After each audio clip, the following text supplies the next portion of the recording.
It was not the destination a kid from Olcott expected. David Donovan is a longtime resident of the island of Vieques, in Puerto Rico. Before he enlisted in the Navy, more than 40 years ago, Donovan's longest journey beyond western New York was to Toronto. Things turned out in a way he could not envision. For that, Donovan credits the Navy. And the absolute symbol of that opportunity, to Donovan, is the old USS Little Rock, a ship on which he served. As recently as last summer, his hand-scrawled notes from the 1970s were still on a plotting board on the ship, now a part of the Buffalo and Erie County Naval and Military Park. Whenever he sees the Little Rock in Buffalo, he remembers being in the middle of the ocean, where the skies were just so spectacular, and you could lay there on your back and look up at the expanse. So Donovan flew home for today's dedication ceremonies at Canalside, where, for the first time in the 242-year history of the Navy, a new ship will be commissioned alongside a decommissioned ship of the same name. It is an emotional visit for Donovan, on many levels. This is the first time he's seen snow in years. Friday, he drove through the incoming storm with his nephew CJ. To watch Star Wars: The Last Jedi, at the Walden Galleria. It was like seeing an old friend, Donovan said. Even a galaxy far, far away brings him back to the reason he's here today.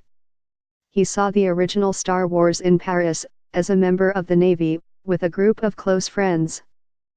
They all slept in the same quarters, when they were stationed on the Little Rock. Donovan also comes here as a quiet witness to ongoing disaster. He is a retired chef who has lived in Vieques for 26 years. He watched as Hurricane Maria blasted the island in September. It was 52 days before drinking water was restored. In the early days, Vieques, still struggling, was essentially on its own.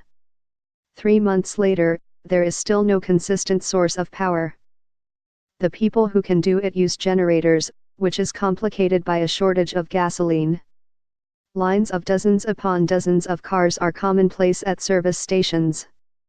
Many roads remain blocked by brush and debris, and one of the great concerns is the possibility, as all the brush dries, of wildfires in a place with scarce resources to fight them. The worst situation is at the Vieques hospital.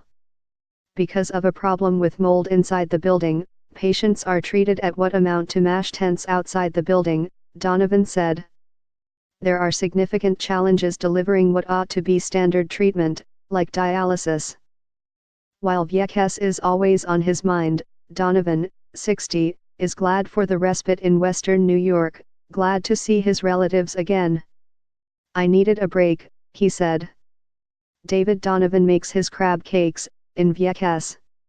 It is a pleasure, he said, to walk into a room, hit a light switch, and to know that it will work. It feels good to swing into a gas station and to reach a pump, without a wait. The months after the hurricane have been a trial, and Donovan is happy to see his hometown again, during the Yuletide. Still, he intends to fly out Monday.